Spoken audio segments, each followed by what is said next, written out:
Hey guys, this is the Smut, Spice, and Everything Life podcast. As usual, we're your hosts. I'm Chelsea. And I'm Marie. And today we're going to be reviewing Wild Love by Elsie Silver. So good. A sweet little fluffy contemporary slow burn with a nice face. Slow burn romance. How did you read this? I physically read it on my Kindle. I really attach when I can physically read it. Like listening, yeah.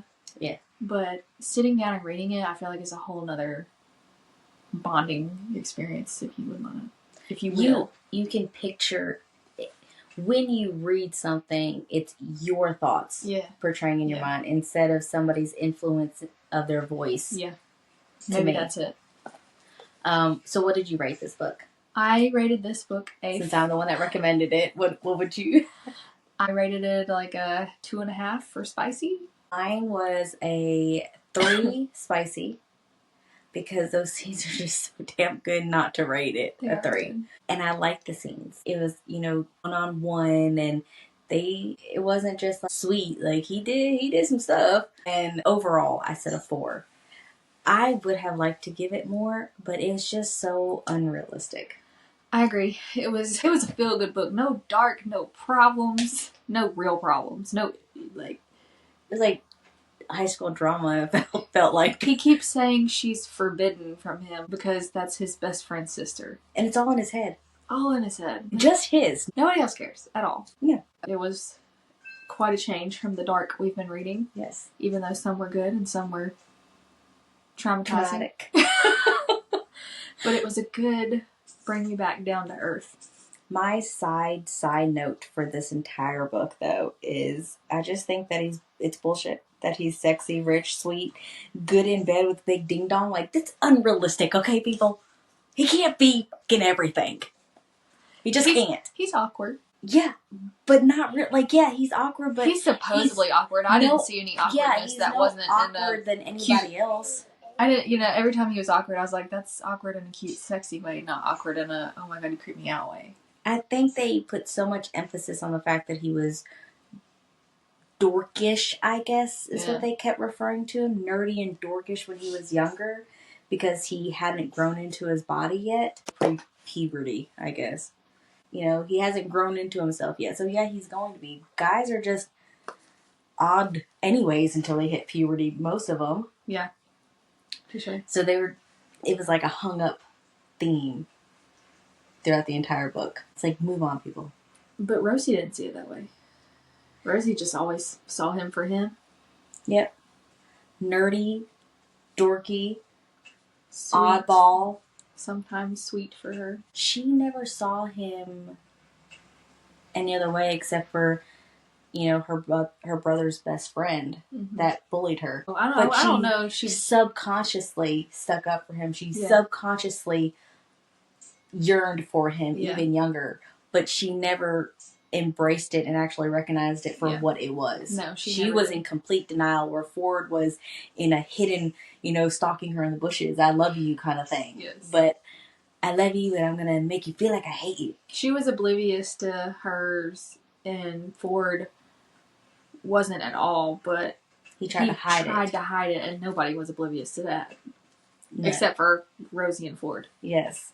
And the way this book starts off, I immediately were drawn to the characters. Like, I was drawn to West.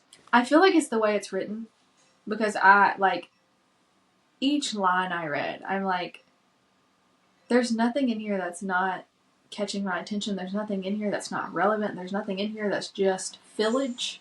It's just everything. Every line is worth reading. Yeah. Every line in this book is worth mentioning, and we're trying to, really pack it down. Did you read the back of the book? No. Me neither. I went into this blind. I had no idea what it was about. I knew it was about wild love. I don't read back of the books. I look at star reviews, and I'm like, if you get, over a 4, I'm like, oh, okay, that looks interesting, and I immediately go to the reviews. I don't even read the back of the books. I think there's something wrong with me, because I'm just like, if there's a lot of reviews about, oh my gosh, it's so good, it's worth a read, whatever, and there's immediately 15 in a row that say good, I'm like, okay, Bye. And there's no like warnings of some stuff. Up until we started doing the podcast, I was a read the back of the book before I could commit to it type. I don't think I ever was. I was a ask people what they think and look at reviews. But I'm a mood reader. Like, yeah, I have to know what it's about, because if I'm not in the mood for that, I don't want to pick that up. I'm not saying I've never read the back of the books. I have, but for the most part, it's more of just what other people have suggested or looking at reviews on wherever platform I'm looking at. Sometimes I don't even want to look at reviews because people will either ruin it for me by saying they hated it, or they'll ruin it for me by spoiling it, or everybody will love it. About spoilers. Everybody will love it. See, I don't like a spoiler. People who loved it, there are some books I'm like, how did you love it? Archer's Voice. Pumpkin Spice. That's yours. Pumpkin Spice Cafe. Oh my gosh. I didn't do that one to you. You did Archer's Voice to me. I know. We won't get into that. So, first off, first chapter, Ford and Wes are conversing. Wes wants Ford, now that Ford's moved back to town, he wants him to join the bowling team. And Ford's like, man, that's lame. Like, no, I'm not even a dad. Yeah, because it's like, a dad only. Yeah, it's dad's night out. This is lame. I'm not a dad. I'm not going out. And Wes is like, oh, you don't have to be. Just come join the fun. Blah, blah, blah. We can get you a cat. But he's like, no. Knock on the door. Who the hell is that? We're not expecting anyone. He goes to answer the door. I'm expecting it to be the love interest at this point. Really? Right off the bat? Right off the bat, I'm like, dang, this is moving fast. I like that. Joke's on you, because they didn't touch each other until like 49% the way in. What the fuck? Anyway. She texts me. She's like, it's 49% and there's nothing going on Nothing's happened. I'm like, are you enjoying it? She's like, yeah. I mean, I really like it, but they haven't touched yet. I'm like, just keep reading. To give some backstory, the past books I've been reading are like, first chapter, they're screwing in the bathroom. Because that's my jam. When I say I want to read smut, I want to read smut. Anyway, he goes to answer the door and he's like, who is this kid with all this black hair, black from head to toe, straight across bangs, pimple on her chin or wherever? He said, who are you? And she said, your daughter, dickhead. And he's like, that's impossible. I haven't fucked any Morticia Adams. And she said, what about a Dixie cup? Petri dish? Sterile syringe? Any of that ring a bell? Get extra few bucks in your life at any point that you needed. And it's like, ding, ding, ding, ding. He's like, that little light bulb went off in his head. I might have done that to go to a concert. Well, no, I don't think he says anything at this point. No, he doesn't, but he's thinking it. But Wes is in the background, and he's like, see you at bowling. Now you're a dad. And then he just leaves. He's like, don't support your best friend. No. He's like, I'm out. Yeah. Bomb dropped. I gotta go. Catch you later, brother. See you at bowling. I'm out. I'm going to leave you here to deal with this 12-year-old blacked out kid who looks like Wednesday Addams. But looks just like Ford when Ford went through his emo stage. Emo.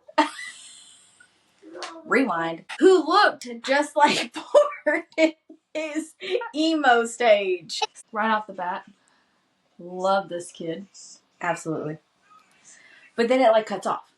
Pretty much. Mm-hmm. Like they sit outside, they talk, whatever.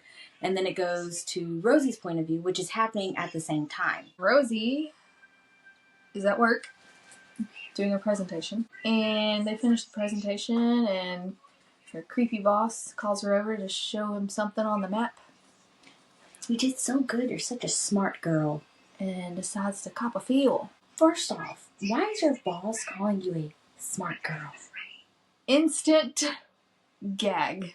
And he makes comments like this all the time to her, but she can't stand him. She already is like, ugh, why? And so, honestly, Rosie handled this like a champ. Because Chelsea, well, knocked a motherfucker out. She was so professional. Stan, if I wanted you to touch me, I would tell you to touch me. Now I'm going to have to go to HR and report you. But she can't because HR's already left for today. Because he informs her of this. Mm-hmm. And she checks, and they are gone. In fact. And she knew. As soon as he said HR is gone for the day, she knew that something was going to happen. Mm-hmm. She goes home. Her boyfriend never comes home, which she is, like, so not concerned about. And I mean, like, I feel like I would have been concerned, but that's just me. My thought when she's like, he doesn't come home, is like, is he cheating on you? I don't even think she cares, because she even says, do you feel yourself fall out of love, or do you just wake up and realize it one day? I feel like it's, you make excuses so much for somebody, and then one day you do wake up, and it's just like, I don't care anymore. Yeah, I just can't care anymore. But their relationship was a relationship of convenience in the first place. I don't know that she was ever in love with him. I think she may have been in love with the idea of him and this life she was going to lead. I think she thought, or like you said, convenience, like she felt like she should love him. And I do think that she had love for him. I think he had love for her, but I don't think they're in love. They were ever in love. Yeah. Like you said, it was just convenient. Mm-hmm. But when Ryan does come home, and she finally musters up and tells him. Yeah, because he didn't get home till 3 o'clock in the morning. Yeah. His reaction gave me big feels. You're very not concerned that somebody just sexually harassed your girlfriend. And instead, you're going to sit there and ask her, could it be an accident? And I would hate for you to jeopardize your career. I feel like my career's already been jeopardized since I threatened him to tell HR. And called you pig. And called him the pig. I would have just, punched him in the face. Punched him in the face, because you're not going to touch me without my permission. Especially if I don't know you. And well, if you're supposed to be my boss, somebody who is my superior, you're definitely not going to disrespect me like that. Gonna leave that office with a black eye. And then she mopes her, or the next day she goes to work. Loses her job, HR lets her go, whatever, for some BS reason. I saw that coming. Oh yeah, and she did too. She moped around the apartment for 2 weeks or something, and then she decides to leave. The way I am, like, if I've lost my job, I feel like my relationship's going down the drain. I'm not going to sit around and wait. Like, I'm going to run away. Her thing about, I don't want to be a disappointment, so she was trying to find another job that whole time, and she wasn't going to find a job. Not with the connections that Stan had, and, I'm sure the rumors that were going around. And so she runs back home to her brother's.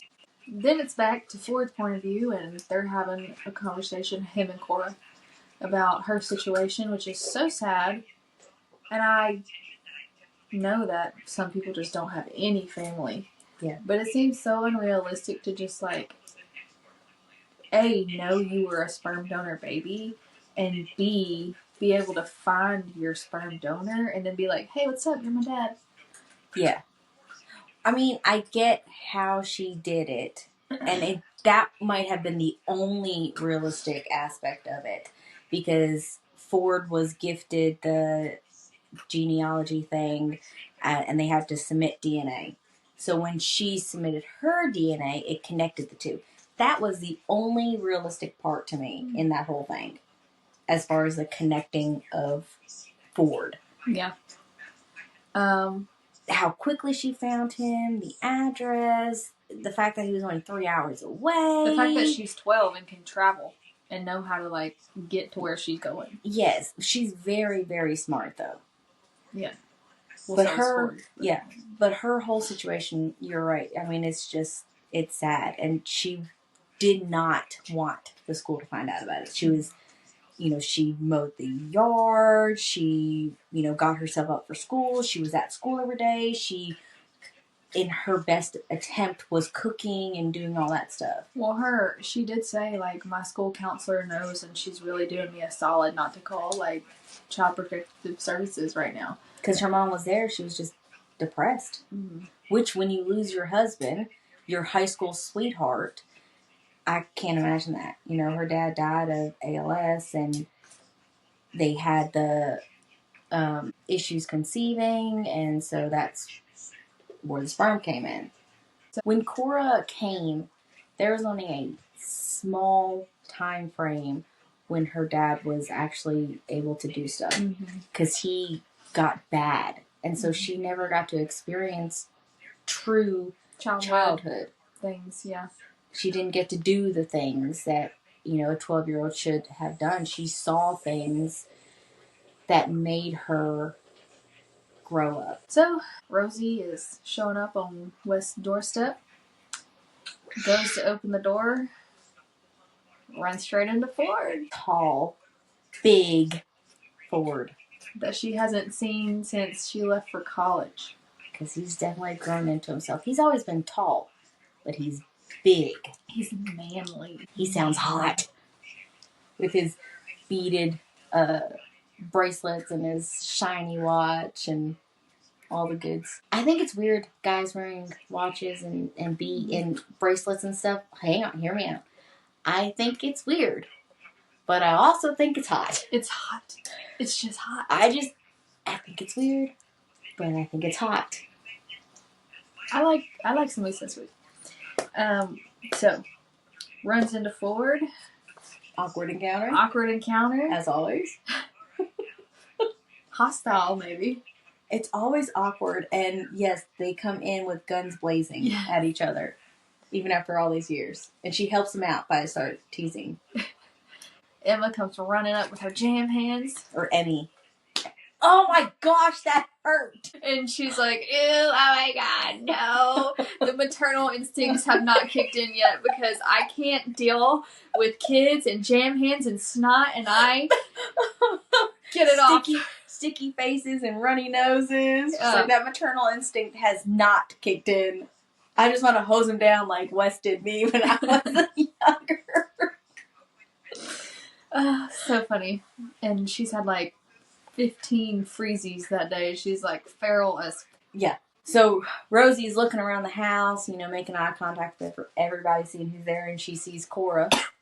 Cora sees her. And they're just like, hey, I'm Rosie, and I'm Wes' sister. Yeah, and then it's, hey, I'm Cora. Ford's daughter. And she's like, finally losing your virginity. I was like, oh, funny. I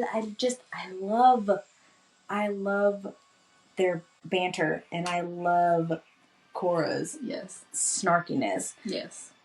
Do I agree with the fact how they talk around her? No. No, they do not filter themselves around, which... Ford tries.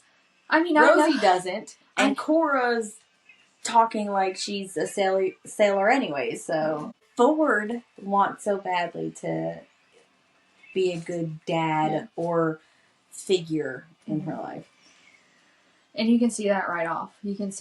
That he wants to do for her whatever he can, daughter or not, because of her situation. Yeah, he was convinced even if she wasn't really his kid, he was already saying that he was going to do whatever he needed to help her.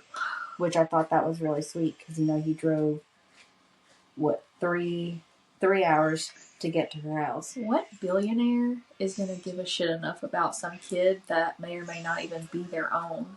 Let's just say, what billionaire is even going to care about a kid that isn't their own? Like, if she ended up not being his, and he had already decided, like, he was going to help her anyway. Unrealistic. Yep. And the fact that he's like, I'm not telling whatever his lawyer's name is because I know she'll fly off the handle. Yeah. I mean, he ends up having to, but... Because he takes over the guardianship. He's like, we're going to do this. And he gets her mom help for her depression. I mean, it's just... Oh, and I forgot, he even pays for the upkeep of the house. Remember when they were gone, he pays somebody to come in and take care of the house and everything. Because Cora was saying something, well, I need to go and take care of that. He's like, no, I already got it. It's already being done. But won't hire someone to fix the barn up into a studio. Rosie spends a few days there. She goes to the coffee shop, the bakery, whatever.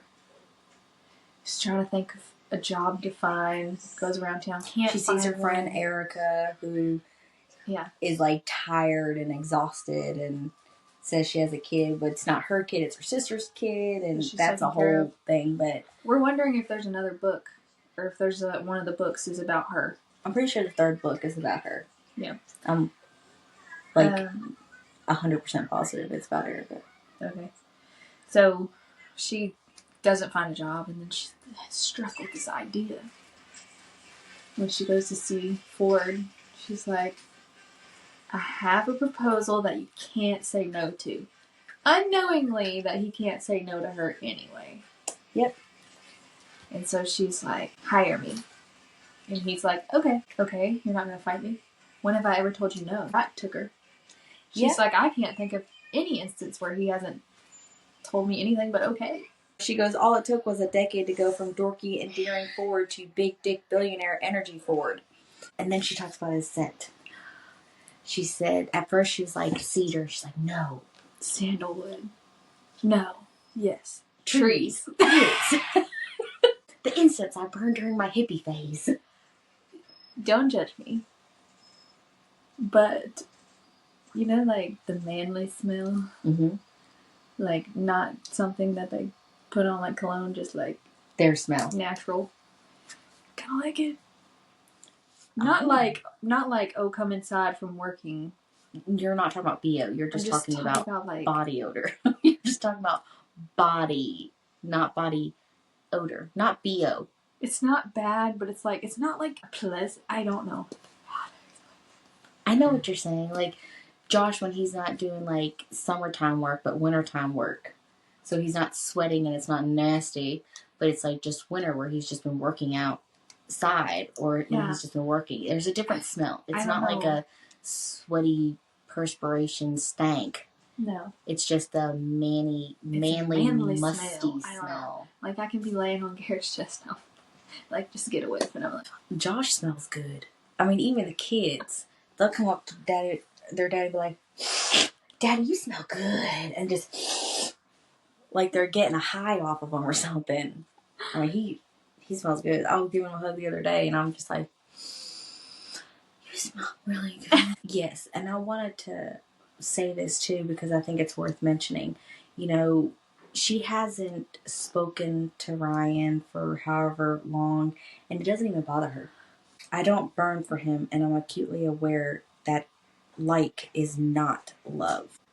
She says something about how she hasn't heard from him, and she has barely even noticed. Mm-hmm. And then she does eventually. She mentioned that before she went to go see Ford. When she does eventually talk to him, though, she's realized like she needs to talk to him. She needs to break up with him. Like she's got to do it because it's on her chest.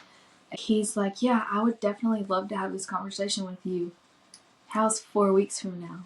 Yeah, because he's like, you need space. Is it figuratively or literally? Space just from both. Me or space from what you can't get out here and only can get out there? And she said, both. I want to be straight with you. It's both, Ryan. Yeah.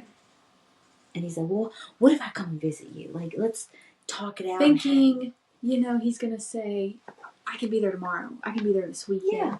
I can be there next week. Let me check my calendar. No. How's the first weekend of next month? She's like, in a month? In 4 weeks? Let's give this our best shot. He either really doesn't care, or he either is really knowing that she's going to break up with him and he's just trying to put it off. Because you can't tell me that he has no time. None. No, I mean, and later on you find out that when Ford busts him out, but he's trying to climb that corporate ladder. He's trying to climb up that corporate ladder, so that's what his main focus on. Like, that's his career, and that's what he wants. Like, he's found his purpose. Which just goes to show even more, if you love your career more than your girlfriend, just end it. Yeah.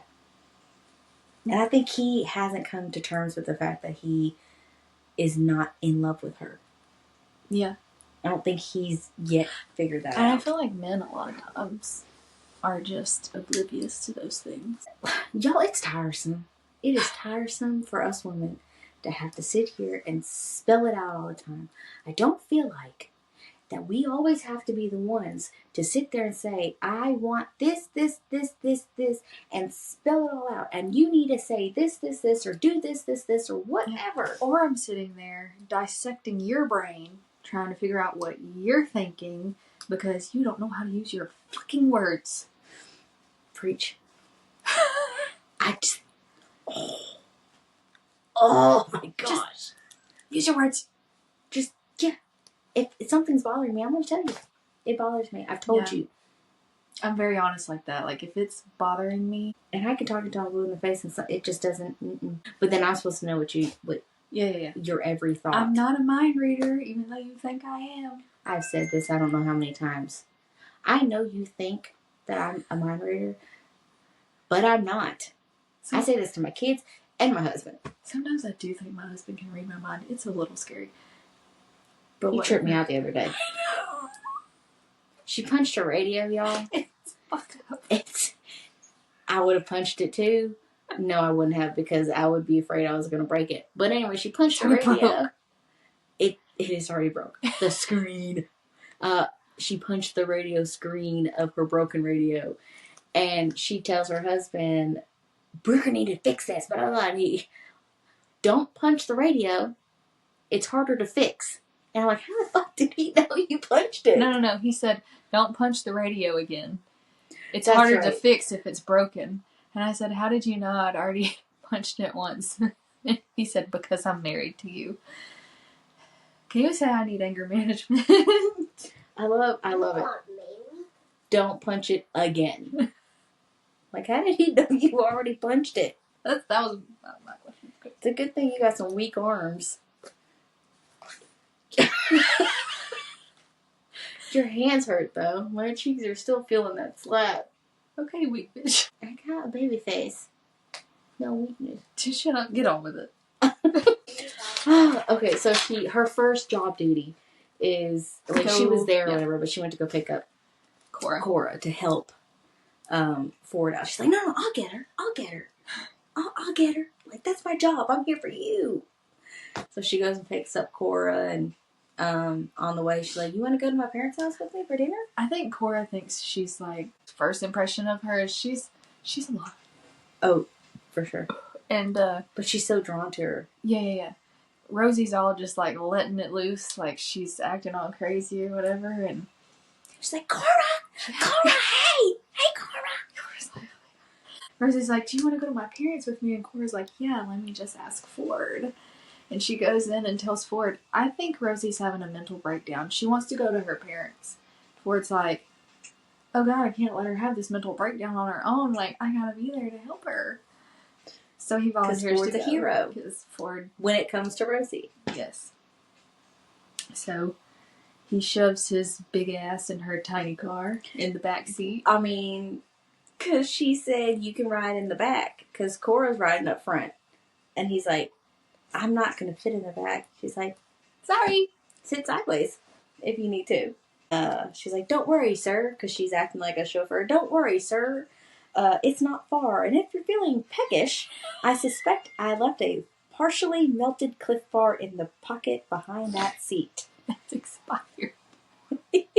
He pulls out the Cliff Bar, which has to be expired, rips it open, and takes a huge bite, all while holding my gaze. And he deadpans, thank you, Rosalie. This is delicious. And he's like, I don't know if y'all ever ate an old chocolate bar. That is disgusting. It turns white and tastes like chalk. Okay. Ew. Unfortunately, I know this.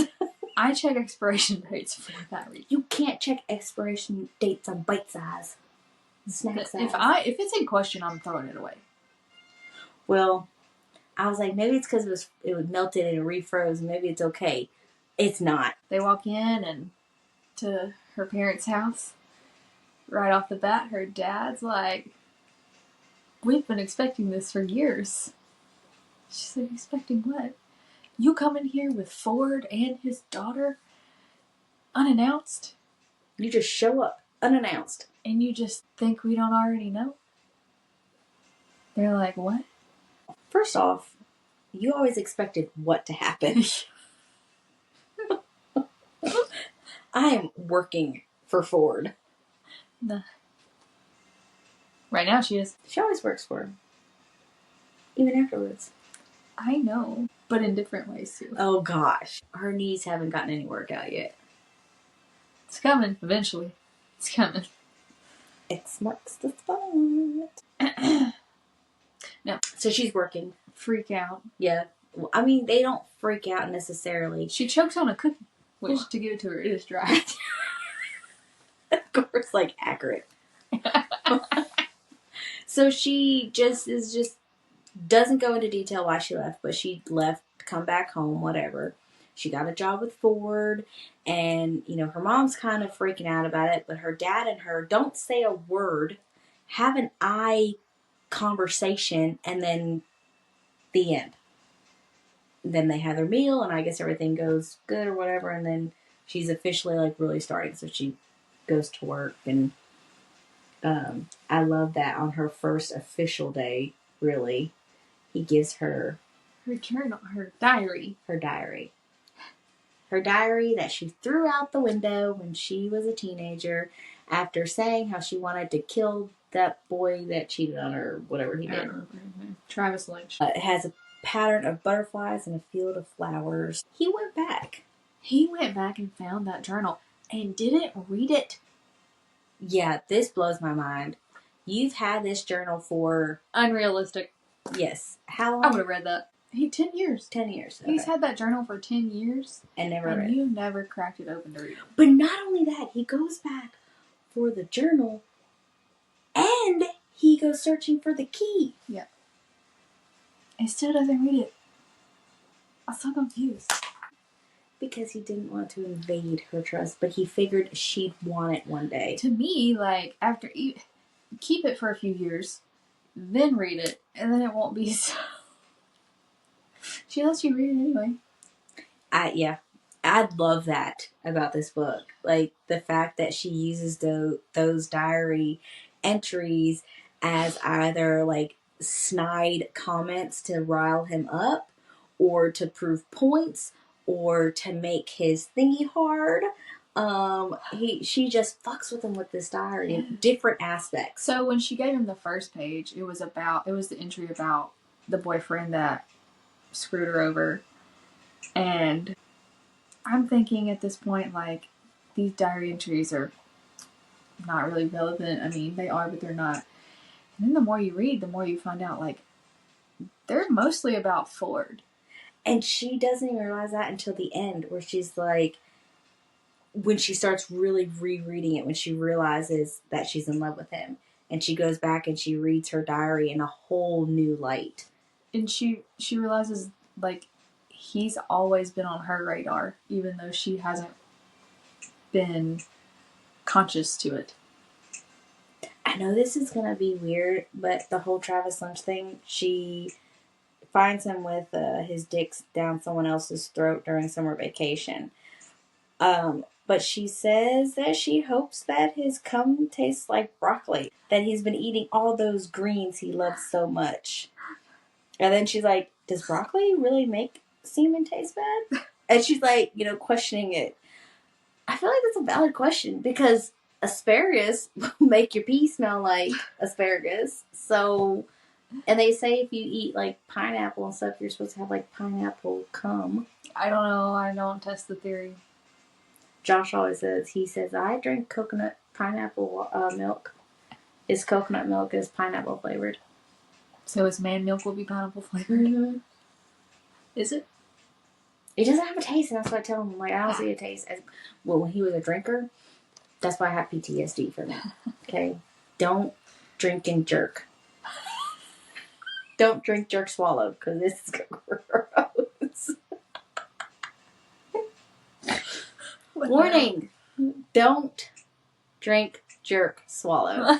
doesn't taste good. I always get one of my favorite parts where he calls her needing marshmallows for s'mores because he figures out that Cora has never had a s'more. She hasn't had these like childhood experiences, and that's when he vows to himself, like, in the time that Cora is going to be with me, like, I'm going to give her these childhood experiences. After that, Rosie... She invites herself. She's like, what? You're making s'mores? I'm staying. I would have stayed too. So after the s'mores and stuff, Rosie walks down to the dock, and later Ford comes down there. They're having some casual conversation. And he's like, you just invited yourself. And she's like, well, you invited yourself to my parents' house. Now it's payback. Now we're even. Yeah. So they start having like this kind of flirtatious conversation. And she says, are you single? He says, yeah. Are you? And she says, I don't know. And he's like, well, next time you ask me that, make sure you are. I would have been calling Ryan as soon as I got back to my bunkhouse, like, hey, bro, it's over. Thanks, cool, bye. But it's how he does it. Oh, yeah, I know. He grips her ponytail and pulls it back so she's looking into his eyes, and he says it. I'm single right now. You know what? I just decided. Let me send a text real quick. Yep, I'm single. Let's test out the waters. Worth mentioning, definitely. Back to the journal thing. She rips out that journal to give to him. It was about the Travis thing because he made the comment earlier. So she ripped out the Travis. Yeah. Oh yeah, that's how they got there. And gives it back to her, and he's like, "That's what he said. That journal entry is fascinating, but all wrong." Emails. They're emailing back and forth. I was at home when you called that night, and I broke every speed limit to get to you because she was upset after finding Travis. She doesn't call West. She doesn't call any of her girlfriends. She calls Ford. We know why. Subconsciously, she did that. I get this. So in this book, they're jumping, or I feel like they jump. Yeah. Because there are a lot of time jumps here. Yeah. They don't even finish out what I would expect to be a whole scene. So they time jump. I'm going to call it a time jump. And so Ford is going to Dad's night out for bowling. And he's over there at Wes's house, and they're talking. And Ford is just thinking and talking, I guess, about the fact of Wes being a dad. And I was like, I can't believe you're a dad, blah, blah, blah. And he makes a comment saying, Ollie is lucky to have you. And then Wes grins, nah, I'm lucky to have him. That kid has taught me a lot about life. Because Ollie they are thinking autistic with his actions and stuff. I think they confirm it, or they just have suspicions or something. But something's up with Ollie, and I think he's on a spectrum of some sort. But the way West is with his kids, oh my gosh. He is probably one of my favorite characters. I love West. Love him. That's why the next book is about him, right? Yes. But she's already turning you on to West. It was in there from the start. Yes. And there's something about a dad. I mean, a dad being a good dad to his children.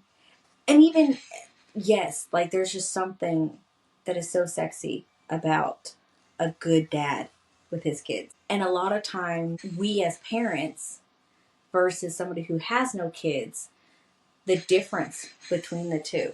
Mm-hmm. Because as a parent, your whole world changes when you become a parent. There are men who aren't dads yet, maybe not even uncles, that are so good with kids, it's like, that's attractive and I'm not even supposed to be attracted to you.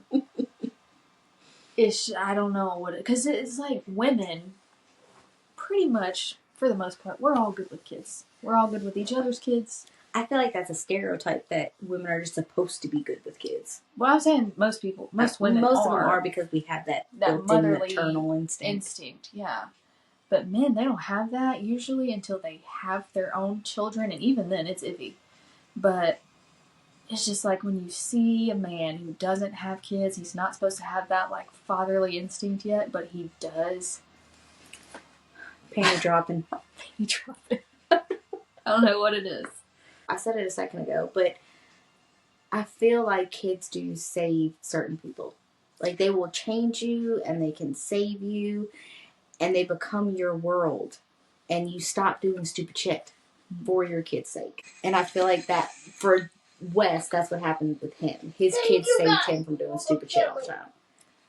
Wes was very selfish, hot-headed, immature before he had kids, and having kids just really leveled him out. And that does happen for some people, but and they have such a good relationship, him and his ex. Yeah. I mean, I know it was rocky at first, but they have built a really good relationship for those kids, and I think that is so important, that if you're not going to be with the father of your kids and the mother of your kids, don't let those kids suffer. Yeah. Because you and them can work it out. Right. Have a civil relationship with them for the kids. Right. You make the kids' lives harder when you can't do that. And they didn't ask for that. You put a pressure on them, unknowingly and sometimes knowingly, and you make those kids feel like they have to choose one or the other. Yes. I went through it. I felt like I had to choose. I also went through it. And I said, if, God forbid this doesn't happen, but if something was to happen between me and Josh, I hope that I'm not that kind of woman. Mm-hmm. Because Josh is a really good dad. Mm-hmm. But, so while this is happening, Rosie is watching Cora. Hanging out with Cora, because she's grown, pretty much. Right. I love this scene. I feel like Cora and Rosie really bond over this night. They really have some deep conversations. Especially for a 12-year-old. I think Cora really looks up to Rosie. And this is kind of why she talks about, like, Cora feels like she should recreate herself.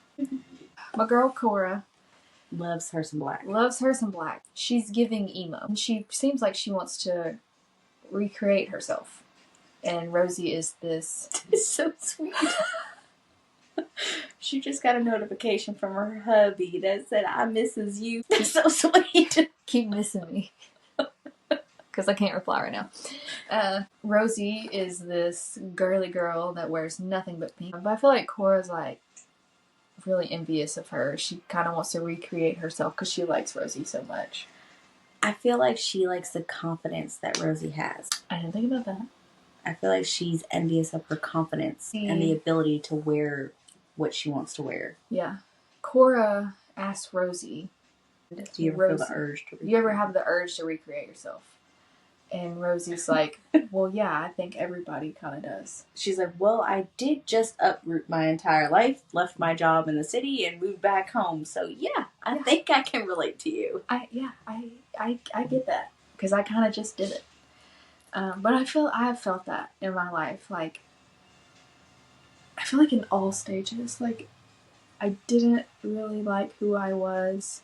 And I just felt the need to be somebody different. And I still feel that sometimes. When Rosie ran away from her problems, I'm like, that I would do that.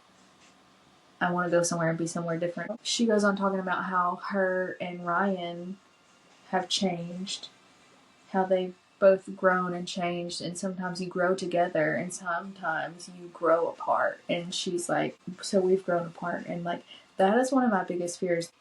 Because I think she asked her, do you love Ryan or something like that? And she tells her that they've kind of grown apart. You grow and you change, and every 10 years you're a different person. And my biggest fear is we're going to grow and change, and we're not going to be on the same page anymore. Like, that is so scary to me. I hope y'all don't have that issue. Y'all are really good, especially now, with communicating. I mean, y'all communicated before, yes, but I think that was more like y'all were young and we've grown views are different. These past 10 years we've been together, we've grown together. Yeah. And I'm just fearful, like, in the next 10 years, we're going to grow apart. Like, that's just always been a fear. I mean, I've been with Josh since I was 16. I grew up with Josh, pretty much. And it's just, you either are going to grow up and mature together, or one of you are going to be in denial of some stage of their life and are fighting it. Yeah. I don't know. I just get where she's coming from, and I get it too. They grew apart, but I also don't feel like they were ever in love to ever be in sync like that either. Though. I think her heart was never in the city.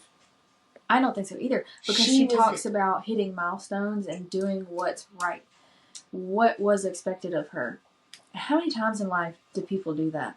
They just do things because that's what's socially acceptable and that's what you're supposed to do. You're supposed to go to college. You're supposed to get a job and have a career. You're supposed to get married. You're supposed to have kids.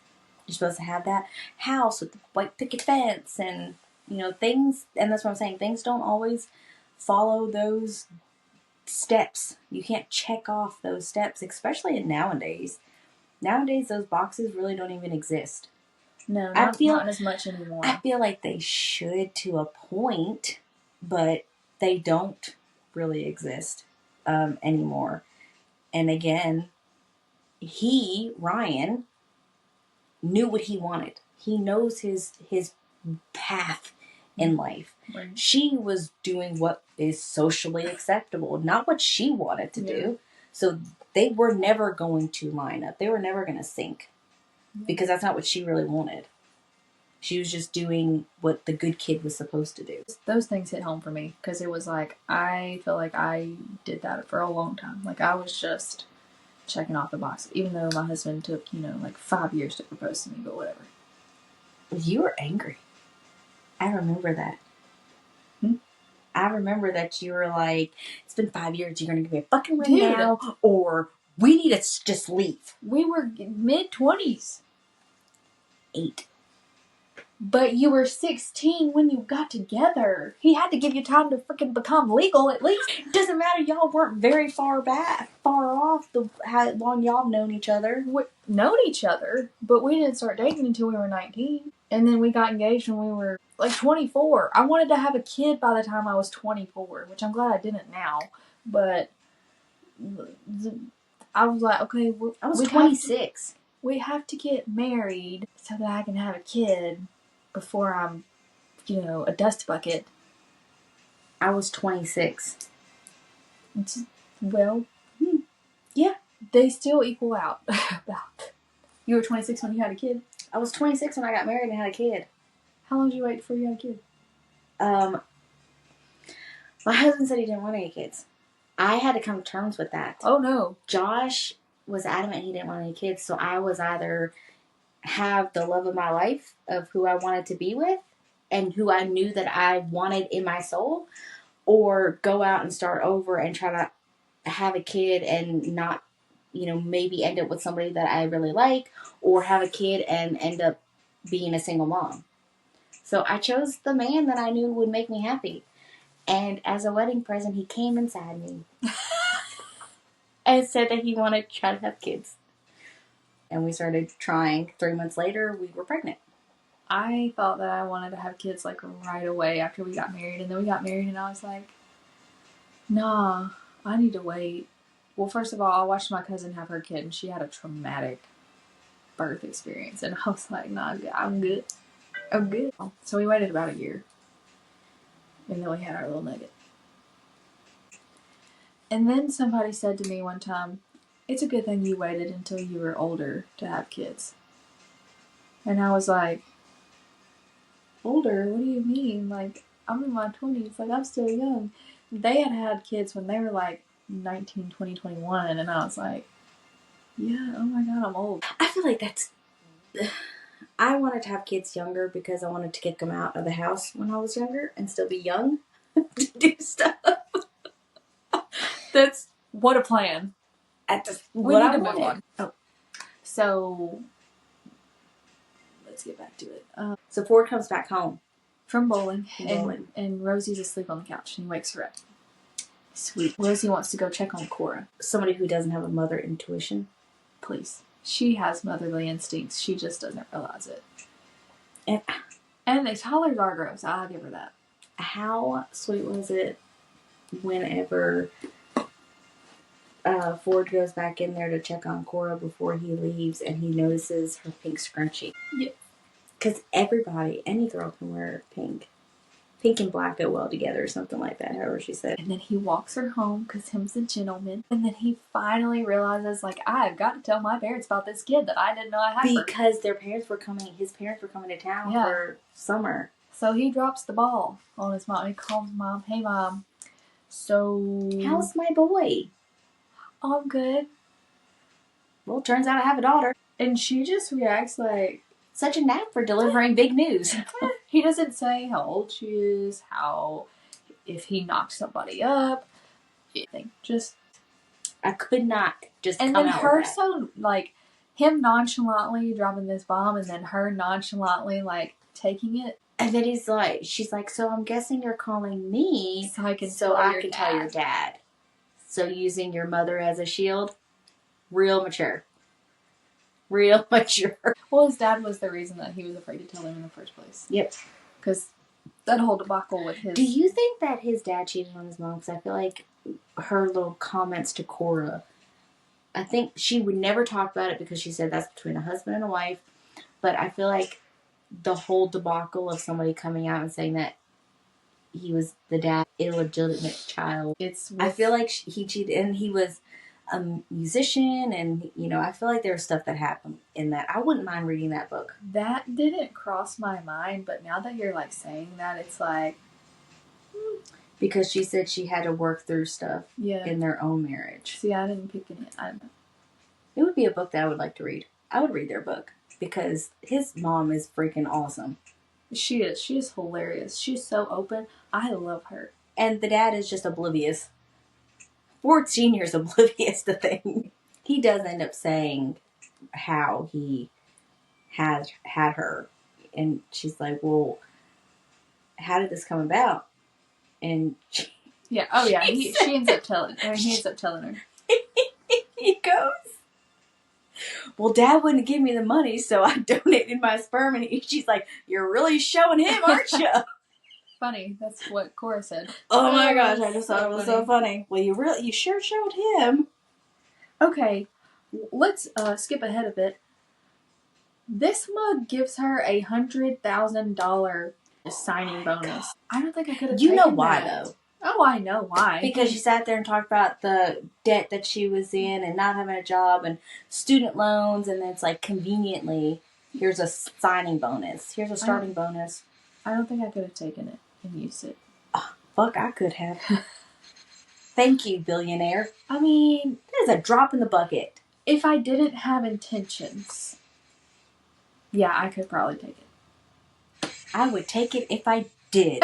You're a better person than I am. I just don't like people to think that, like, I use them for their money. Well, and that was her issue. That was her biggest thing, too. She's like, I don't want your money. And he's like, just take it as a signing bonus. But she, to rectify that, she's going to work her ass off. And she does. She does. So she made it to where, you know, I don't want this as a handout. If you think I'm worth it. I'm going to earn it. Yes, I'm going to earn it. And she does. And then she earns it another way. Oh, good, don't say. But first, Ryan finally... $100,000. Sorry. I can't. Just can't. But finally, Ryan decides to come in town and grow some balls. I love Cora. I love her. Please read it. Well, when Cora first meets him, she said, what did she say? Get out of my way, fuckboy. Well, first of all, Willa shows up. Because Willa finds out that Cora exists through her parents. And she's like, you're not going to fucking tell me. And Rosie's like, Rosie's like, no. Back up, bitch. No. She's like, are you seriously standing in my way, Rosie? Yeah. Yeah. I am. This is my boss. And Cora's in there, and you're not going to make a scene in front of her. Man, she protected I was like, look at that mama bear. And then Ryan's just like... And then Ryan's just like right there. Like a guppy. Because he's ballless. Rosie goes back and is like, hey, your sister's here to see you. Also, Ryan, like, we heard. Ryan's here. And they're like, yeah, we heard. So, Cora's like, I'm just going to go. She walks out the door, leaving the two of them standing in the other room. Get out of my way, fuck boy. They exchange a look like, oh my god. Yes, but she told Ford that he looks like a douchey Ken doll. Because whenever him and Willa go out to eat that night, he does look like a fucking douchey Ken doll. Oh, but the restaurant scene. So, you know Ford automatically hates Ryan, of course. Oh, yeah. And then Cora tripped me out when she said that. Well, first of all, Ryan... Ryan and Rosie go back to her bunkhouse, and they break up. They have that. They both have this conversation like, "You're not feeling it. I'm not feeling it anymore. It's over." Cool. Right. Can I still stay the night though? Because like, I want to see your mom and dad. I'm trying to go get this other dick. But it was a friendship. Like, that's still her friend. And I think that's where they were at. They were friends before. They're going to stay friends. She wants to be his friend. Okay. I would not stay there with him, and she doesn't. Since you're my friend, fuck off. I'm trying to go get this other dick. Well, she doesn't want to hurt him. But I thought it was weird that he's like, do you mind if I can stay? I want to say hi to your parents. Yeah, I thought that was so weird. You live in the city. She obviously doesn't come home much. How well do you know them? Anyway, jumping ahead now, back to the restaurant scene. Yeah. Ford, doesn't know that they broke up. So he's like super, super jealous. And he's an ass to Ryan, which I love. But poor Ryan is so weak that I kind of feel sad for him. Because he's just like, just slinking down in his seat the more Ford gives it to him. Yeah, because he's like, so you waited. You have a girlfriend. And you waited to come and see her. And why wouldn't you just go? And then his boss, Ryan's boss, is the one that was like, go get your girl. You haven't seen her in this long. Leave early.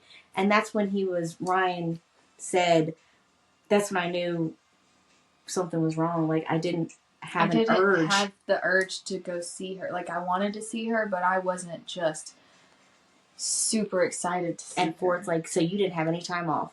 Your girlfriend's been gone for a month, and you didn't have any time off that you could have taken. Rosie says, can I talk to you outside, Ford? So they go outside, and this fucking kiss. This kiss is like as spicy as a sex scene. Gosh. He catches me, holds me up, presses his leg between mine, wraps his big palm around my throat, and kisses me senseless while I hold on to his hips for dear life. You know her panties were wet. Dude, those things could have been wrung out. They were soaking so much. What a kiss. And he's like, tell me to stop. Don't stop, Ford. Don't stop. Don't stop, Ford. Don't. Start your engine. Come on. Let's go, Ford. Punny. And then she's like, if I could crawl into his lap and have him pet me like a fucking cat, I would. I'd purr for him. Me too. Yeah, it's purring right now for him. My kitty be purring. I wouldn't have wanted to stop either. Golly, I probably would have just took him right there. She was willing. She didn't care. Oh, I would have been too. The way he kissed. Oh, give it to me. And I think she even said at some point, she said she didn't care who saw. And she wanted him, and she didn't care if he took her against the side of that building. But he was telling her to tell me to stop, and she's like, no. Don't stop. And he ends up stopping because it registered, I guess, finally, she's got a boyfriend inside there. But he didn't care. Like, he didn't care she had a boyfriend. No, but they finally... But it pissed him off because she had a boyfriend. He finally says something about it, and she's like, wait a minute. I broke up with Ryan. And he's like, oh, so you're not together? And she's like, no. He's like, oh, I should go apologize to Fuckboy then. Because that was the whole fight. You need to apologize to Ryan for the way you're talking to him. Willa comes outside. I was like, how did she know? But then you just clicked that for me. Yeah. She did go outside. She went outside. He was walking up and he saw her. And he was like, fuck, did she see? And at first he didn't know. And then later on she's like, I like watching you being confused. I'm sitting back and enjoying the ride. You've never been more relatable than you are right now. I like Willa too. She's a firecracker. She is definitely someone that I don't know if I could be around very often. Like, she exhausts me. She's a bit much. I think she's an amazing person, though. I think she really does have a good heart, and she's a good person. But she would exhaust me. The way she is in the book is exhausting. You think Rosie is snarky? I mean, Willa is just ready to pounce. Or when he's talking to Willa about, I can't believe someone actually married you and stayed with you, and she said, oh, he's just hanging on for dear life or something like that. I remember that now. And enjoying the ride, or I don't know. But I was like, yeah, because they do cattle and have that farm or whatever. Well, I mean, she a cowgirl. She got to be tough. I know nowhere near what we're talking about. I figured out why I keep getting Cora and Rosie confused. Why? Because Cora is an adult name and Rosie is a kid's name. They call her Rosie Posey, for fuck's sake. Well, I mean, that was her childhood nickname. Rosalie is a grown-up name. Yeah, and he only uses it professionally. Speaking of professionally, let's jump to them going to work. And, she is doing calendars and events and telling him that he needs to make more appearances. And she's like, there's an event for something or another. Yes. And she's like, should I put you down for that? And he's like, yeah. Do I add and my date +1? No, he doesn't. He said, and a +1. And a +1. And she's over there fuming like, who the fuck is a +1? Pissed. So they go back and forth with little comments, and the next thing he knows, she's a doodler. She's also a doodler. Rosie is a doodler, so she's doodling a penis ejaculating with little jet streams. What does she say? Add a sizable splash of cum erupting from the head. Each droplet of the added jizz stream represents the lies that he tells himself. He says, yeah, Rosie, I can't go to an event like that without my dick manager. Because she's acting like a brat. Like, she's pissed. Finally, she's like, who are you taking? And he's like, oh. Is that why you're pissed? Is that why you're mad? Is that why you're acting like this? I mean, I'm just want to know who you're taking. Super hot model. And she's like, has all these scenarios going in her head of who he's taking. And he says something like, well, I figured I'd take you since you're my dick manager. Managing that dick. I'd manage that dick. She wants to manage it. Chastity belt on himself. Man, if I knew he wanted me and I wanted him, it's over. Okay. I'm glad you mentioned that, because how ridiculous is it that she is constantly telling herself that he doesn't want her? Like, she just makes excuses, like, and then finally it's like, oh, he really does want me. It's like, does she? Yes. Like before they kiss? Yes. I mean, he always was a dick to her. Yeah, but he's made comments and he lingers at her, and she's fucking oblivious. I know, it pisses me off. Just pisses me off. People don't pick up on these things. As often as it was happening during this, she should have picked up on it. Like, and this is what I'm saying, that's unrealistic. How oblivious she was to it. I feel like I would be like... I don't feel like you would be completely oblivious to it if somebody did this. Next time. you need to stop.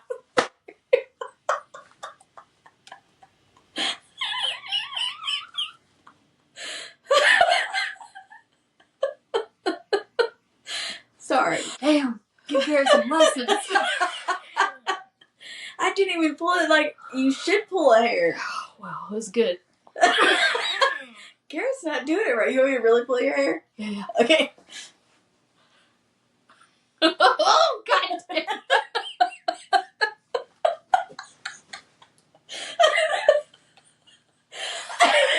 Cried. Got tears.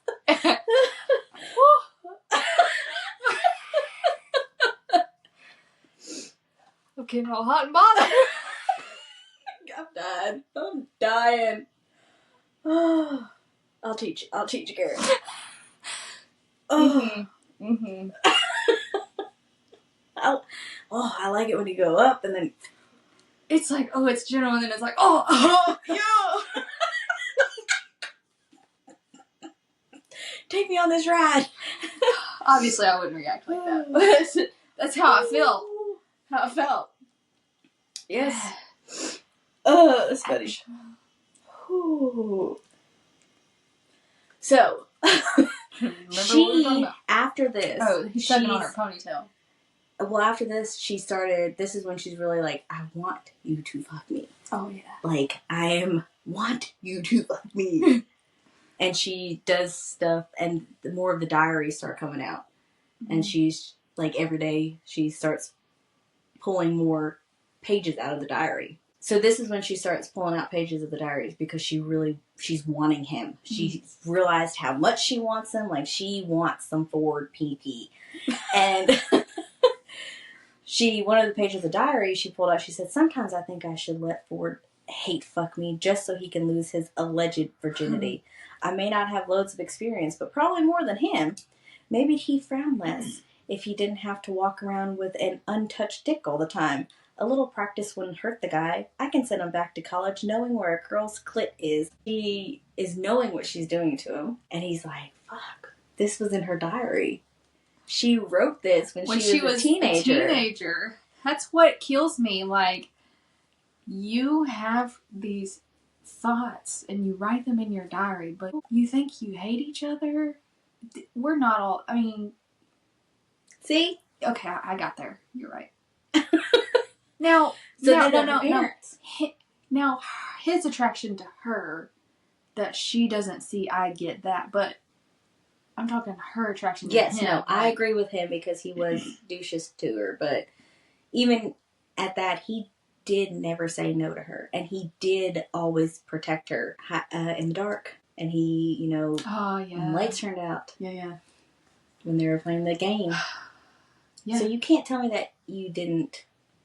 Yeah, that specific incident at that party where they played the prank on her and she ran into his arms, like, that probably would have clued me in. I would have been oblivious until you put your hands on me like that. I've got you. Yeah. Yeah. What about when they were locked in the closet when they were younger? 7 minutes in heaven. And he remembered the flavor of her lip gloss. Oh, yeah. I can't remember. He's like watermelon. Yeah. I remember. I wore it all the time, but I cannot remember what it was. And he's just... Watermelon. So it's really hard for me not to...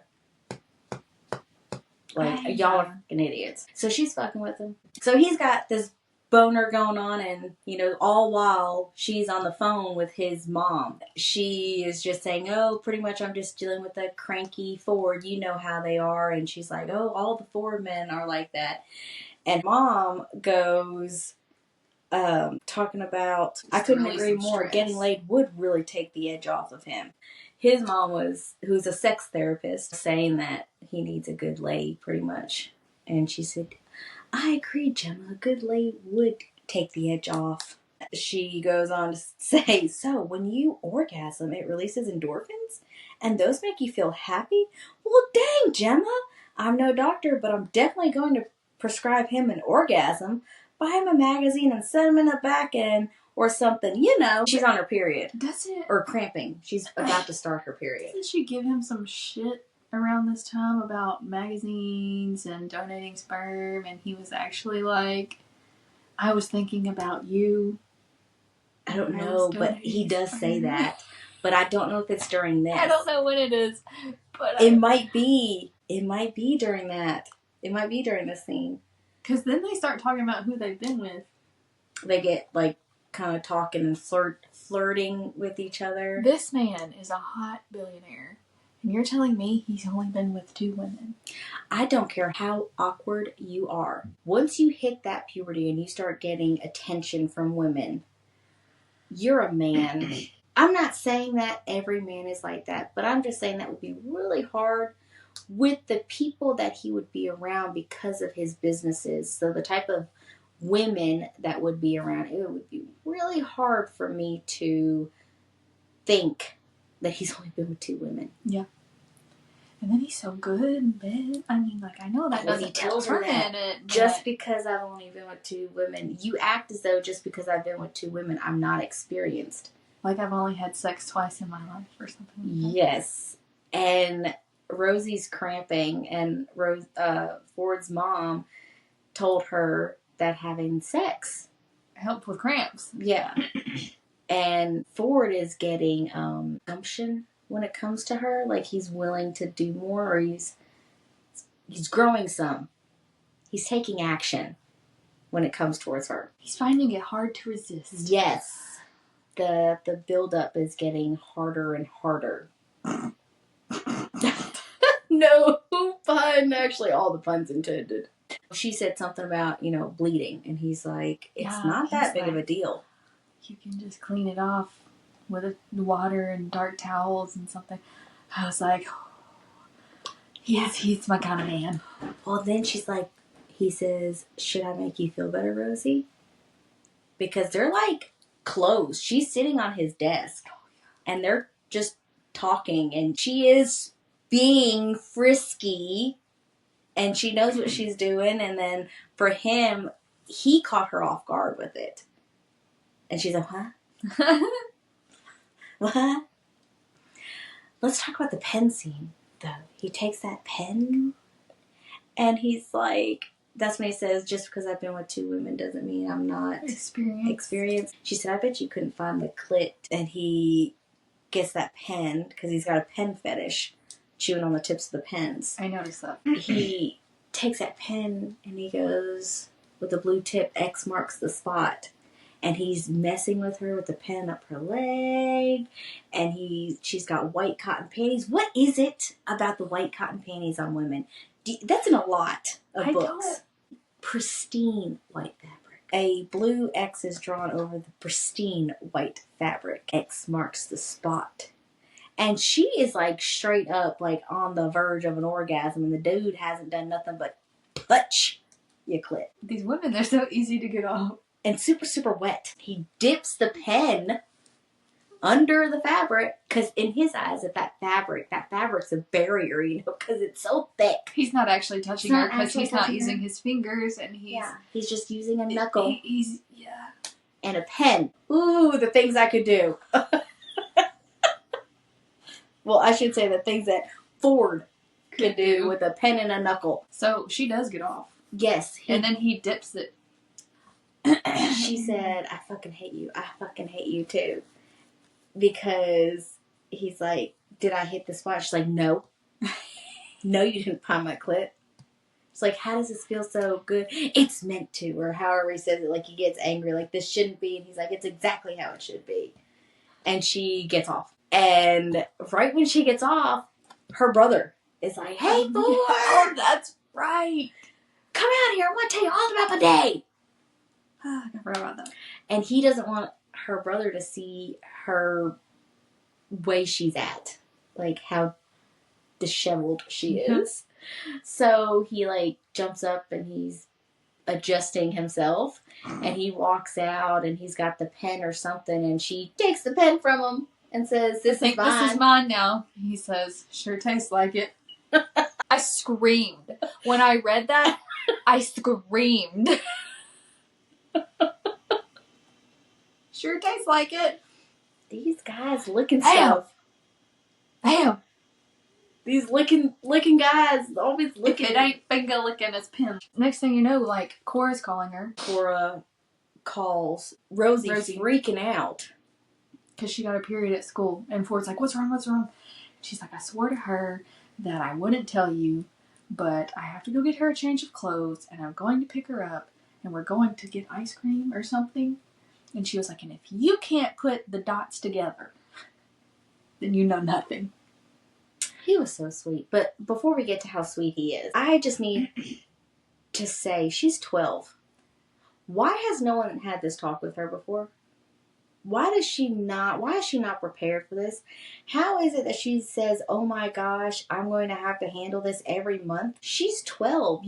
If you have a daughter, you need to prepare them. Not everybody does. I know, and I'm saying you need to prepare your children.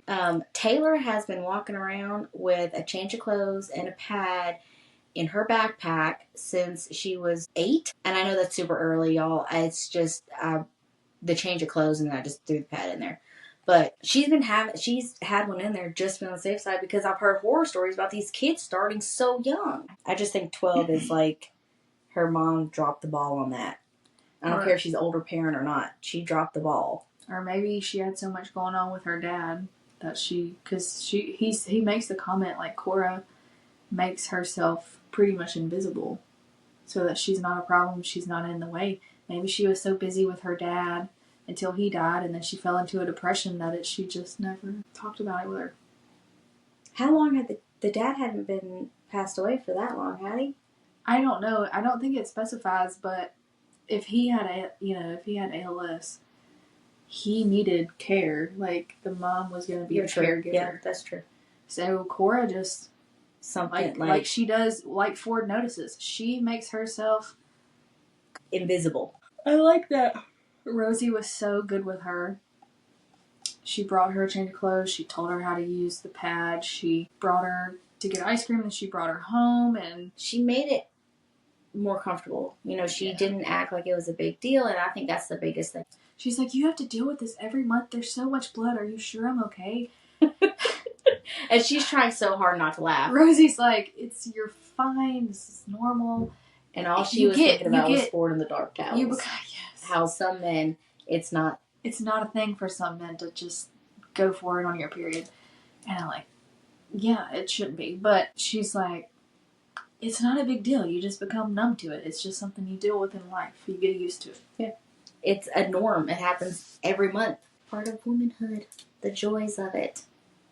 And then they get home, and how sweet was Ford? He's like, I didn't know what to buy. Yes. I bought everything. She's like, you weren't supposed to tell him.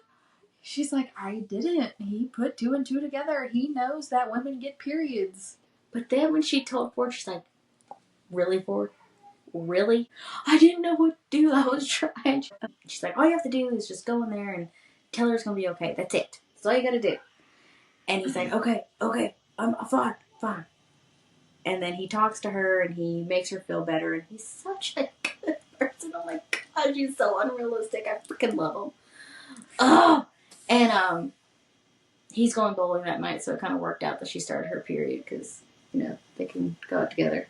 And then they end up, they are synced because Rosie is also on her period. Mm-hmm. So they're synced up, and he goes bowling, and he goes, see you later, period princesses. And he leaves, and then he comes back drunk. He comes back drunk, and of course, Rosie's fell asleep again on the couch, and they get to talking, and Ford is freaking out. He's thinking he's done screwed up with Cora, and so Rosie's comforting him, and Ford wears a chain around his neck, and Rosie has felt it before, but he is very quick to tuck it or hide it or move away from her. So I don't know how it happens, but she does something and she ends up getting the chain or seeing the chain, and on the chain, oh my heart, be still, is the freaking diary locket key. That he's worn for 10 years. Speechless. It just leaves you speechless. There's no words for this man. No. There's not any words for him. He's like, I knew eventually I would see you again. But you didn't give it back. It was just that one part of her that he could keep forever because the locket had broke. Mm-hmm. She didn't need it anyway. The lock had broke. I mean, you know what the key is. Yeah. We all know those cheap little flimsy keys. But it's just so sweet. It's so freaking sweet. So now, it's over with. They're done. Tensions are rising. Things are fixing to get hard and wet and slip and slide real fast. Because it's over with. The mouth, that banter back and forth between each other has come to a head at work. It is up here, and they just can't take it anymore. The sexual tension is too much. Ford snaps, of all places, at work because he got jealous of the painter. Oh, yeah. He fired Scotty. He fires the boy Scotty because he's looking too close at Rosie. And I don't know how it starts. I can't remember exactly how it starts, but all I know is when Ford's like, this ass has been haunting me. Oh my God. And he's just back there looking at her. He's pulled her skirt up, pulled her panties down. She's dripping. And she says, do you need me to explain what to do next? So they're in the heat of the moment, and she's still Giving him hell. When he cruises around her shoulders and takes her throat and squeezes it harder, I'm like, oh, I roll in the back of my head. How can it be so vanilla but so kinky at the same time? Yes, that's what I'm saying. I love it. I love it. This is like some Josh and me stuff. Like, it's vanilla, but there's a bunch of kink to it. Gives me like butterflies. Oh, gosh. And now he's behind her. And he is so tall and so big that he is able to reach in front of her and squeeze her neck. Mine will pull my hair and ride me like a pony. Like a Mustang. Bucket. I cannot. What Man, there's like, I become feral when Josh reaches and pulls my hair back. I was ready to just you doing it.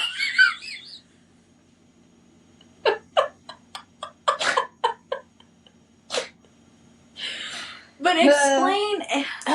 We talked about this. I don't understand why he hooks 2 fingers in her mouth. Yeah, I was like, because this is what I did. I was like, I don't really know how that's attractive. I know, like, I didn't get that, and I was like, what is she, a fucking fish? Number 1, this is uncomfortable. Number 2, get your fucking fingers out my mouth. You know I gotta think about fingers anyways. I can't believe you didn't say anything about it. I was like, it's fine, because he didn't stick his fingers in her and then stick it in her mouth. Okay, I don't know. I got a lot overwhelmed. Hang on a second, let me reboot her. She's glitching.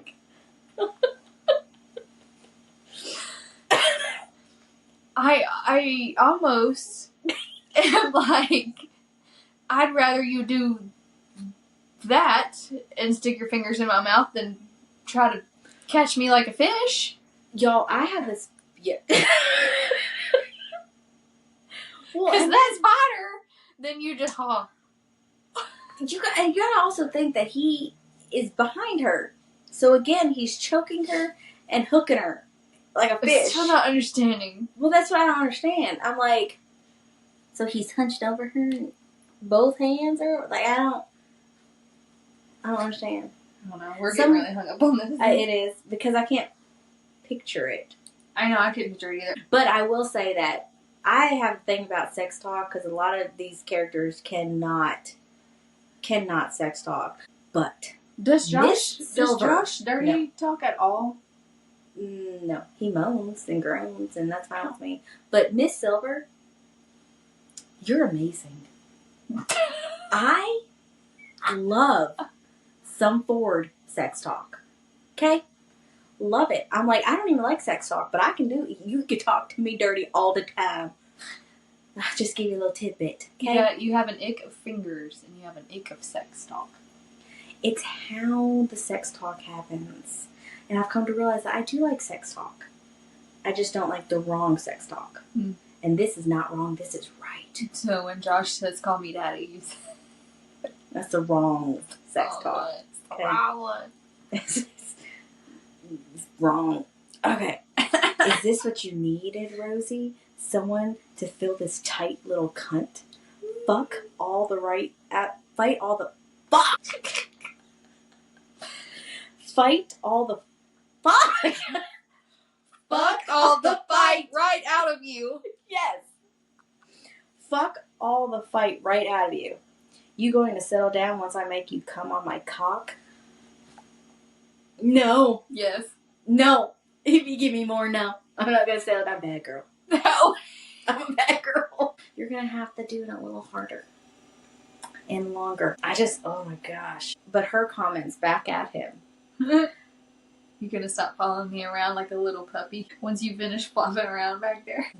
But the next part. That was mean, Rosie. And no, you're stuck with me. Give me all that bitchy attitude. It just makes me love you more. Because she said, I want you to fuck me like you hate me. Yeah. fuck me like you hate me. So he does. And then he says this. Yeah. And then she turns around. She says, this is my favorite quote. I wrote it down. Like, my favorite this quote. Sequence here, favorite out of the whole book. Just this one is my absolute top favorite.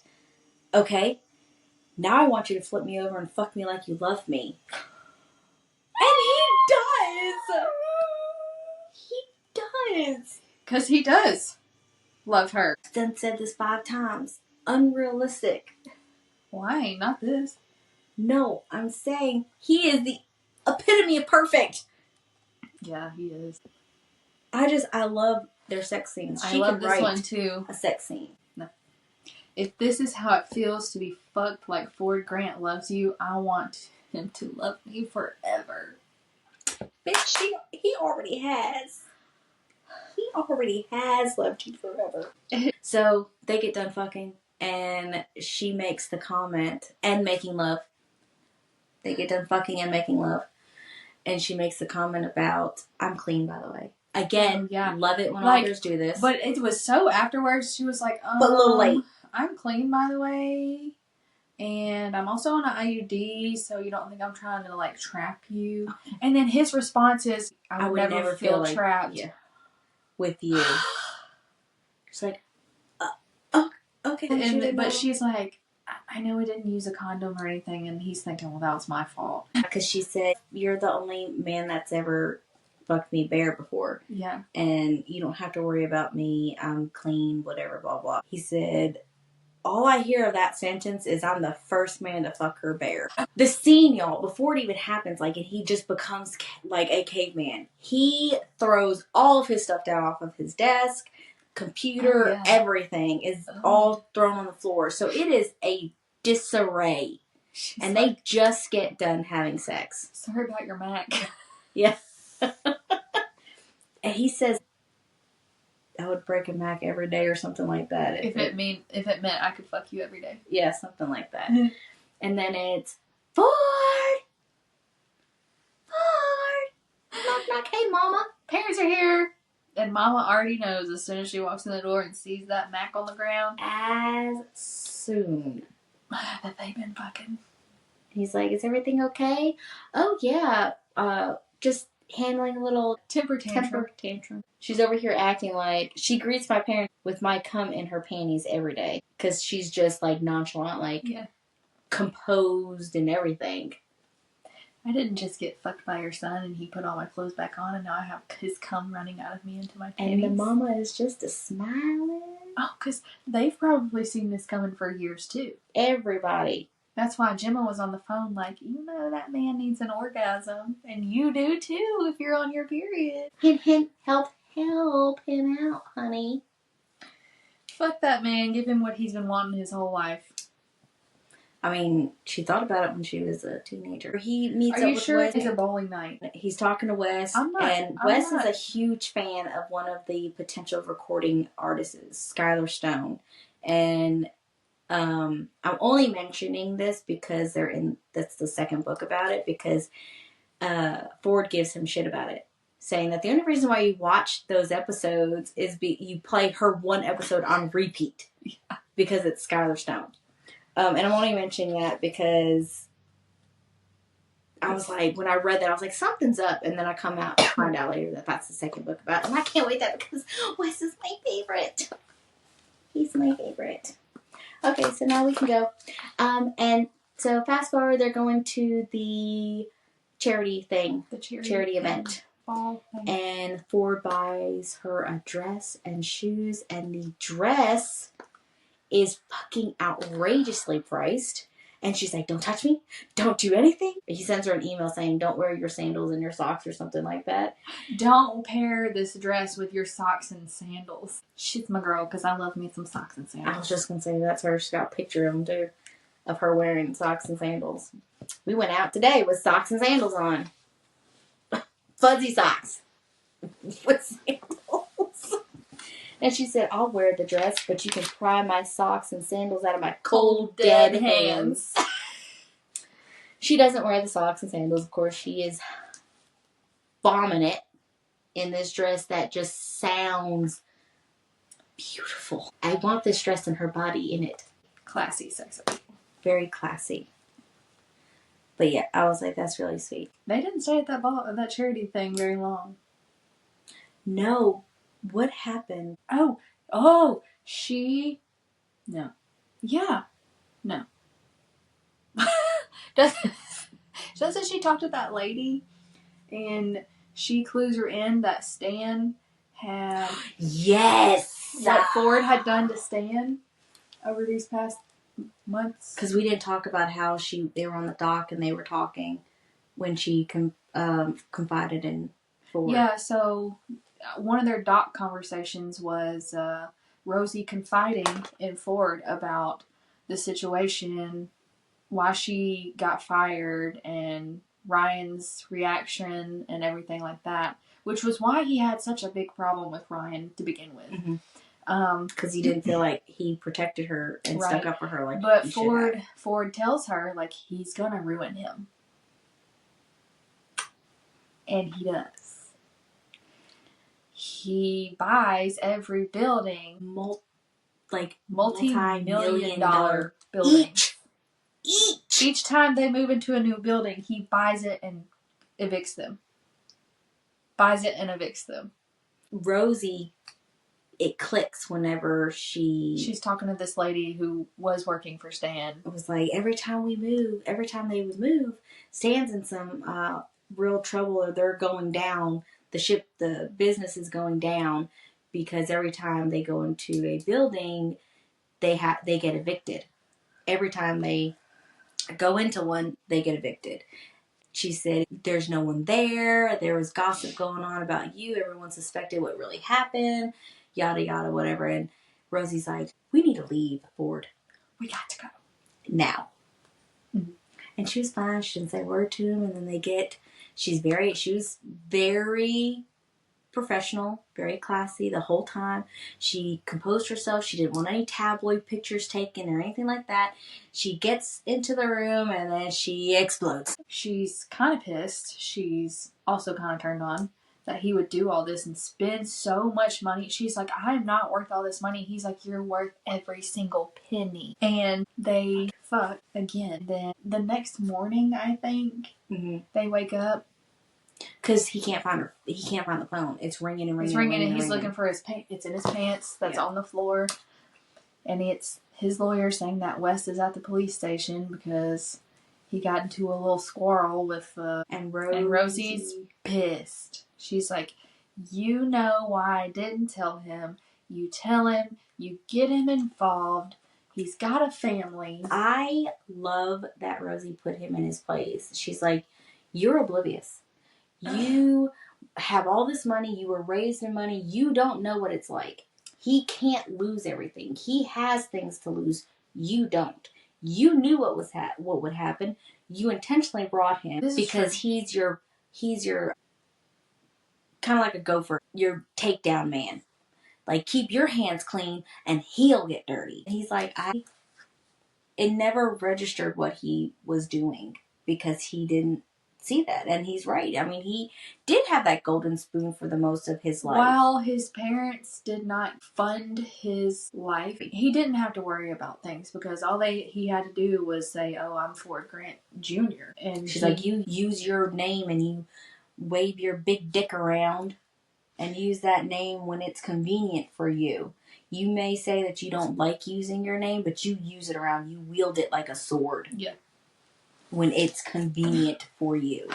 And he's like, I didn't realize that's what I was doing, but, she put him in his place. And I was like, you go, girl. And then she leaves. Mm-hmm.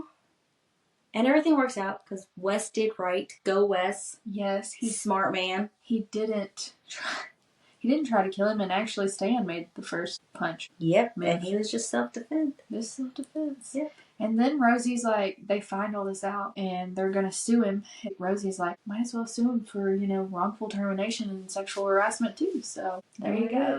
Then Rosie gets a call from Cora from school. And Cora is hysterical, right? She's like super upset. She's like, Ford's gonna hate me. He's gonna turn me away. I don't know what to do. I don't want to tell him. The school's gonna call him. And she's like, what's going on? What happened? So Ford's already there dealing with her. Rosie's kind of in the bushes just watching him talk to Cora. And he's down on his knees, soothing her. And she says, watching him in dad mode is a kink I never knew I had. Like, Ford was hot before, but make him all concerned and hyper protective of a little girl who I'm also a huge fan of, and he becomes downright irresistible. What did I say earlier? I'm telling you. I mean, I know he's technically a dad because that's her DNA, but what I say earlier about men who weren't yet dads, but were so good with kids. I have been with mine for 20 years, and my daughter wanted to walk down the road, and he comes and he picks her up and walks her up. I mean, I'm still taking pictures, and I'm just like, that's a man. That's a dad. That's sexy. And my husband told me all the time, dad bods are in. Don't let me take this shirt off. And I tell him, like, don't take the shirt off, because why would you risk those women's lives? Because I will kill them. I'm like, why are you going to put these women in danger? Because I will straight up cut a bitch and kill them. The way I see it, you can look all day long, but I'm going home with him at night. I'm like, I'm going to put you down. You wear 2 shirts. You tuck in the first shirt and you wear a second shirt. I do notice that he comes home and he just starts stripping shirts. Like, he's got 3 shirts on, and I'm like, am I about to see skin at any point? Oh, God. Should I look away? But literally, one shirt, tosses it. Another shirt, tosses it, and I'm like, they're all t-shirts too. It's not like, a t-shirt, like a long sleeve shirt, a t-shirt over it, a hoodie. No, t-shirt, throws it, t-shirt. You're going to go home and tell him about it. I am. But anyways, I agree. That's, so sexy. A good dad and oh my gosh, it's just sexy. Yeah, I know, so I need to hurry up. This one of my other favorite quotes. I want a wild love. I want you, even though you make me want to push you into this lake and break your computer and throw paint all over your pristine floors. Yeah, we didn't even talk about the paint scene. I know, we didn't, and that was a good one. But I'm sorry, we should have talked about it. We talked about too much.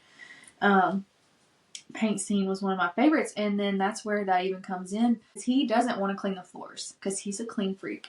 And usually he wants everything perfect. She tells West or Willa or somebody, they're like, oh, what happened to the floor? And she's like, oh, it's art. And West is just like, oh, okay. Oh, I kind of like it. It's nice. But Ford he wants to clean it, but he doesn't want to clean it because it reminds him of what they did there. So, as a surprise, she goes and has this gold plaque made. And it says, wild love. Because they had, before all that, they had made up. So they, everything comes to a head, they fight, they argue, whatever, and then they come back and she's, all about some wild love. And I just think it's so sweet. And then he gives her half the company. She's like, no. He's like, I'm giving you half of Rose Hill Records. I want to do this with you because she quits. Remember? Yeah. So she quits and he's like, I want this with you. And she's like, no. You remember what happened last time with the other partnership? He's like, you are the one that I trust. Because he said, I will never have another partner again. And he's like, I need you. Did you see it that coming? I did not know. I thought they'd be together. I did not foresee him gifting her half the company. I don't either. And that's just crazy. She's like, this is too much. He's like, we don't even have any artists signed. What do you mean? It's nothing right now. It's I'm literally giving you nothing. Cora's mom is back. Yes, Cora's mom is better. She comes to Cora's party, and him and Marilyn are having a conversation. She's like, I don't want to take Cora away from you. She has everything she could need here. She's never seen her this happy. I want to move her here. And he's like, well, I'll buy you a house. And she's like, I don't need you to buy me a house. I'll buy myself a house. You just give me a good realtor. Because Ford was so scared. Like, he's like, I didn't know what to do, what I was going to do without her. He was very scared that they were going to lose her once Marilyn was. It was Rosie. I didn't think that they would. I didn't think so either. After he did so much for them, That was so sweet. She moved her all the way there so that she could have a dad in her life. She said, all I need from you is a good realtor. He's like, okay, I got you. Yeah. But he has a part in every process of that house fight with Marilyn. Like, because he wants her to get top dollar so she can get her house. And I just think that's so sweet. Now, the epilogue. I had an issue with it, but it was so good. I loved the epilogue. She kept saying, oh, it gets better because they're playing a prank on her. I recorded her, y'all. I was like, just keep reading. Just keep reading. And I'm like, how can it get better? Like, he's playing a prank on her. This is hilarious. And then the lights come on. She hears this voice and she's like, what? And she looks down and he's on one knee and he's proposing and oh my gosh. But it gets better. She's like, how? Oh, and of course the ring is pink diamond because her favorite color is pink. But say it. I should say no for you scaring the shit out of me like that. He's like, you can, but I would just chase you down. And she said, and so she runs. She's like, sounds kind of fun. And then she goes, bye. And then she starts running. And of course he chases her. And then it's just freaking perfect. I think what I love about Rosie the most is I love how she pushes she's in the water never too. Serious. Like the most serious moment, and she's like, I'm gonna have some fun. And that is me. Let's have some fun with it. I like whenever the lights turn off, she goes, Ford fucking Grant! Yes! Like she already... And that was really sweet whenever she was running. She's like, try to get rid of me then, Rosie. I dare you. I'm making everything that's mine yours anyways. I'm even renaming the studio. And she goes, what? He said, yeah, Wild Rose Records. I would say Rosie, but that doesn't really have a good... Yeah, she said, yeah, it's stupid. But she said, that's fine, but I'm not giving you my doc. That's mine. Which wasn't hers this whole time. But he put the sign in it and said Rosie's doc. Yeah, but remember he gifted her the strip. I know. Like the deed and everything to that piece of land. I thought it was so sweet. The only problem I had with this epilogue, for me to have a happy ending for whatever reason, and I know he has Cora, but I need her to be pregnant or having a baby. Or has the baby. She might in the next book. Or the third book. Who knows? Obviously, she's got mother's intuition. Well, if I read she's these got next that maternal books instinct now, and I don't get glimpses of Rosie and Ford, I'm going to be pissed. I don't know. I haven't read them either, and I'm excited because I just freaking loved this one. We are reviewing Fourth Wing. I'm so excited to read by this. Rebecca Yarros. This is my first fantasy. So excited for her and for y'all. I freaking love fantasy books. I've had so many of my friends like, that was the best book I've ever read. This is my favorite book. It's so good. I can't wait for you to read it. It better live up to my expectations. And we are no longer going to do options for y'all. What we're going to do, because we just don't have enough of y'all yet. So, right now, we're going to pick a book. If y'all don't like that book, y'all can comment. And if we get enough people who comment saying, no, y'all need to read this one, this one, this one, then we'll switch it. But right now, we're going to pick the book, and y'all can read along with us. Because that's what we're doing anyway. Until we get enough people who actually are engaging with us and who want to follow along with us on these book journeys that we're having, we're just going to pick the book. So, if you do have a recommendation or whatever, just comment it. Shoot us a message on Instagram or TikTok if it's still around. And let us know. And we'll do that. Comment or on our YouTube page too. So YouTube, yeah. Just comment, hit us up, message us. We'll see it. All right, guys. Thanks for listening. We'll see you next time. Bye.